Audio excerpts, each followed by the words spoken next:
दीपा ने सबके लिए हलवा बनाया और पूरी कढ़ाई उठाकर ड्राइंग रूम में ले आई। उसके सास ससुर को थोड़ा अजीब तो लगा, पर उस समय उन्होंने सोचा कि शायद नई नई बहू है तो घबराहट में उसने ऐसा किया होगा। अरे दीपा भाभी, आप तो हलवे की पूरी कढ़ाई उठाकर ले आए। कोई बात नहीं मेघा, चलो तुम भी हलवा परोसने में भाभी की मदद करो। कोई नहीं जानता था कि रसोई के बर्तन इधर उधर रखना और सारा खाना रसोई से लेकर घर में भी फैला देना, ये दीपा और उसके पूरे परिवार की आदत थी। ये तो जब दीपा ससुराल में रहने लगी तब सबको उसकी इस आदत का पता चला। दीपा, तुम रसोई के सारे बर्तन खाना बनाने के बाद बाहर क्यों ले आती हो? आज तुमने दाल चावल बनाए तो पूरा कुकर और कढ़ाई बाहर आंगन में रख दी, ऐसे थोड़ी होता है। तो इसमें क्या बुराई है? बार बार रसोई में जाने से अच्छा है एक ही बार में सारे बर्तन बाहर रख दो। हम तो अपने घर में ऐसे ही करते हैं। अब मैं ये थोड़ी है बार बार मैं रसोई में उठकर जाऊंगी कुछ चाहिए हो तो। सबके बार बार टोकने पर भी दीपा ने अपनी आदत को नहीं सुधारा। एक दिन दीपा के सास ससुर कहीं बाहर गए हुए थे। वहीं दीपा खाना बनाकर हॉल में बैठी हुई थी। तभी कुछ मेहमान आ जाते हैं। नमस्ते बेटा, आशा बहन जी घर पर नहीं है क्या? माँ बाबूजी किसी जरूरी काम से बाहर गए हैं। ऐसा है बेटा, हमारे बेटे जो है राहुल की शादी है।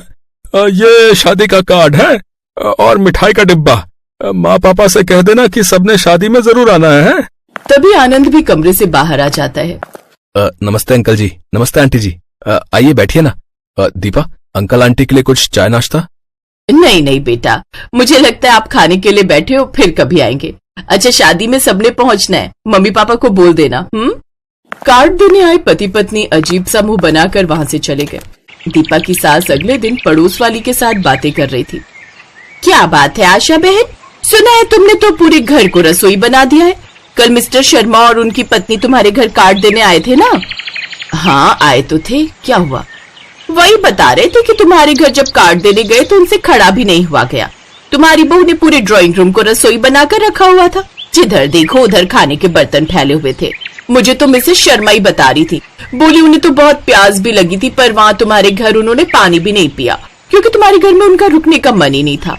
ऐसे कौन खाना खाता है आशा बहन? मैं बहू से इस बारे में बात करूंगी। अच्छा मैं चलती हूँ। दीपा की सास गुस्से से भरी हुई थी। वो जैसे ही अपनी बहू दीपा को खरी खोटी सुनाने के लिए जाने लगती है, तभी एक टैक्सी उनके दरवाजे पर रुकती है। टैक्सी में दीपा के मम्मी पापा और भाई बहन बैठे हुए थे। दीपा का मायका दूसरे शहर में था, इसलिए शादी के बाद उसके मायके वाले उसे मिलने और कुछ दिन उसके पास रहने आए थे।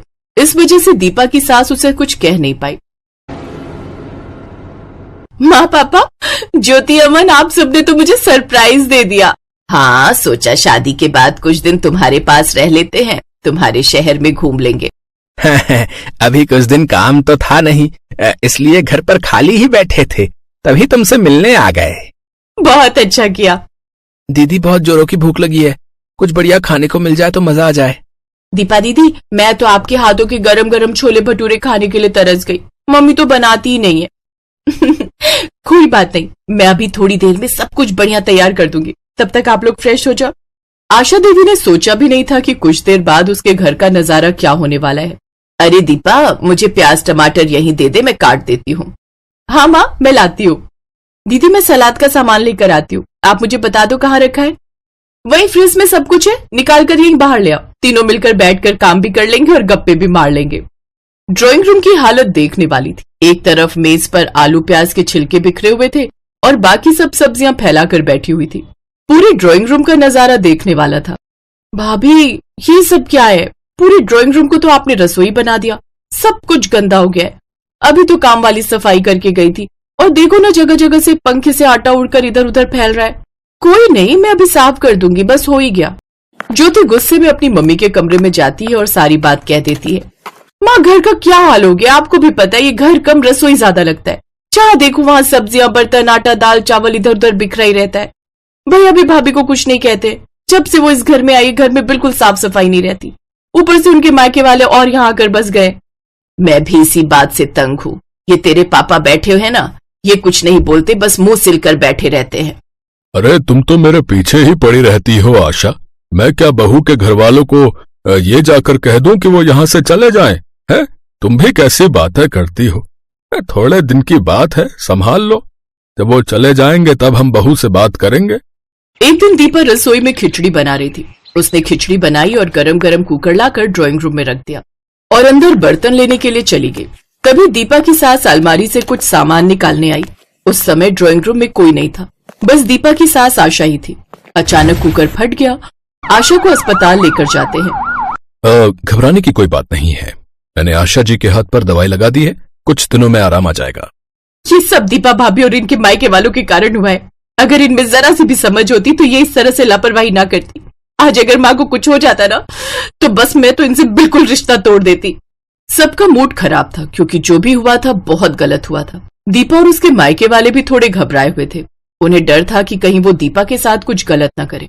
दीपा के मम्मी पापा और दीपा बहुत शर्मिंदा थे। समधन जी, जो भी हुआ बहुत गलत हुआ, पर आप हम सबकी गलतियों की सजा हमारी दीपा को मत देना। हम वादा करते हैं हम कभी भी यहाँ नहीं आएंगे। हम दीपा से दूर रहेंगे, पर आप दीपा को हमारे साथ मत भेजना। दीपा की आंखों में आंसू आ जाते हैं। दीपा फूट फूट कर रोने लगती है। दीपा बहू, मैंने तुम्हें कब कहा कि यहाँ से जाओ? मैंने तो कुछ भी नहीं कहा। गलती तो हर किसी से होती है। और फिर देखो तो मैं बिल्कुल ठीक हूँ, पर आगे से ध्यान रखना, जो चीज जहाँ के लिए बनी होती है हमें उसका इस्तेमाल वहीं करना चाहिए। चलो अब चुप हो जाओ और आप सब भी इस तरह की बातें मत कीजिए। ये आपका ही घर है और जब भी चाहे आप यहाँ आ सकते हैं। और अभी आप सभी यहाँ से नहीं जाएंगे। अगले हफ्ते दीपा का जन्मदिन है, उसके बाद ही हम आपको जाने देंगे। माँ जी, आपको कैसे पता मेरा जन्मदिन है? आनंद ने बताया था। वो चाहता था कि तुम्हारे पहले जन्मदिन पर सरप्राइज रखे। आई एम सॉरी भाभी, मैंने भी बहुत ज्यादा बोल दिया। अब दीपा ने रसोई का खाना घर में फैलाने की आदत छोड़ दी। अब वो जो कुछ भी बनाती रसोई से ही थाली में परोस कर लाती, जिससे उसकी लाइफ में सब कुछ ठीक हो गया।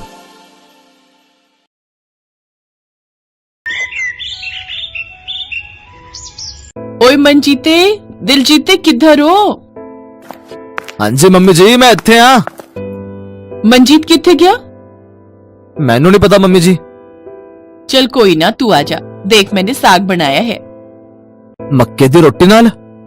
हाँ हाँ, मक्के दी रोटी नाल। जा हाथ मुंह धो के आजा जल्दी से।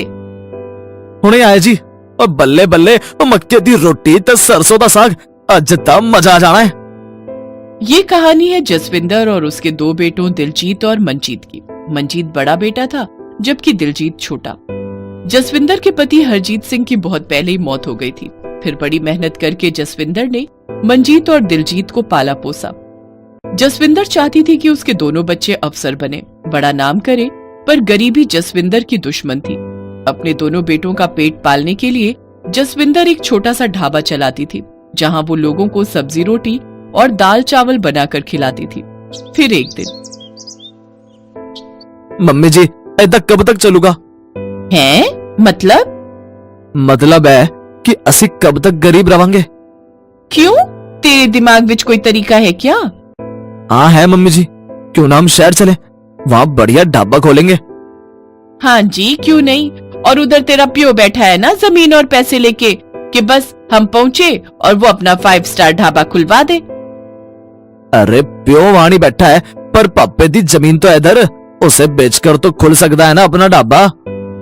देख मंजीते, वो तेरे पापा दी आखिरी निशानी है, और वैसे भी कदी आड़े वक्त लाई उसे रहन दे। हाँ बाजी, मम्मी जी की बात सही सी। और तू चुप करो ए, इससे आड़ा वक्त और क्या आएगा। इतना कहकर मंजीत वहां से गुस्से में चला गया।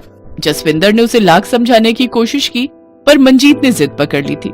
वो चाहता था कि जसविंदर अपनी पुश्तैनी जमीन बेचकर उसे उसका हिस्सा दे दे और वो उन पैसों से शहर में एक बढ़िया कैफे खोले। जब जसविंदर मंजीत को समझा न सकी तो उसने बुझे मन से कहा, ठीक है पुत्र, जैसी तेरी मर्जी, पर तू शहर जाकर करेगा क्या? मम्मी जी, मैंने ना उधर जाके कैफे खोलना है। मैं उधर पिज्जा बर्गर पेस्ट्री बेचूंगा। देखना माँ जी, मैं इतने पैसे कमावांगा ते फिर आपको और दिलजीत नू कोई दिक्कत नहीं होगी।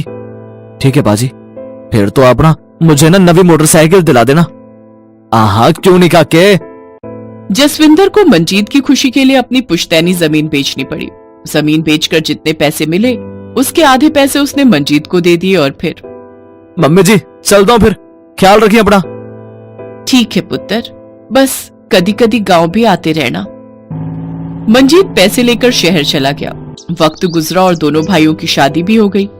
मंजीत ने शहर में एक मॉडर्न लड़की सिमरन से शादी कर ली, तो उधर जसविंदर ने अपनी सहेली की बेटी सुखप्रीत से दिलजीत की करा दी। सुखप्रीत को खाना बनाने का बहुत शौक था। उधर मंजीत की पत्नी सिमरन को भी खाना बनाने का शौक था, मगर फिर भी दोनों में काफी अंतर था। मम्मी जी आ जाओ छेती, मैंने आलू दे परोठे बनाए हैं। अरे वाह की बात है।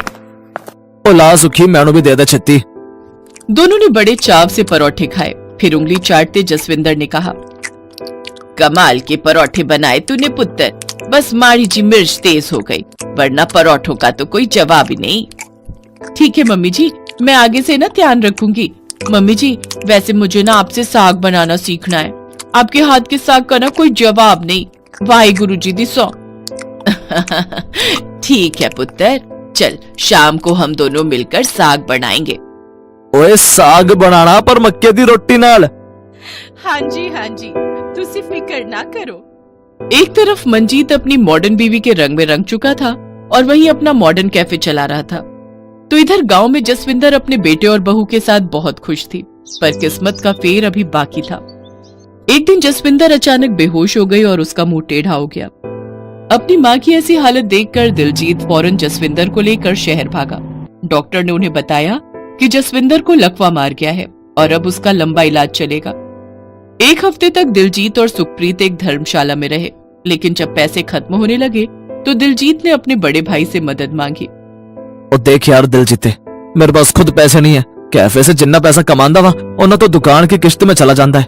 और काके, मैं तुझे अपने पास भी नहीं बुला सकता। मेरे पास तो इत्थे बस 2 ही कमरे ने। ठीक है पाजी, कोई गल नहीं, मैं संभाल लांगा। मंजीत ने दिलजीत से झूठ कहा था। सिमरन और वो पिज्जा और बर्गर बनाकर और बेचकर खूब पैसे कमा रहे थे, और ये बात दिलजीत भी जानता था, पर वो अपने भाई से बहस नहीं करना चाहता था। फिर उसी शाम,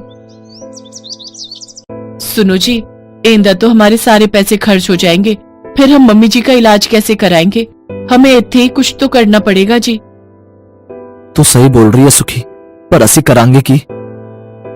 करना की है जी, कोई दुकान किराए पर देखो और असी खाना बना के बेचेंगे। ओए कमलिए, सानू तो शहर दा कुछ आंदा भी नहीं, की पकावांगे और की खिलावांगे।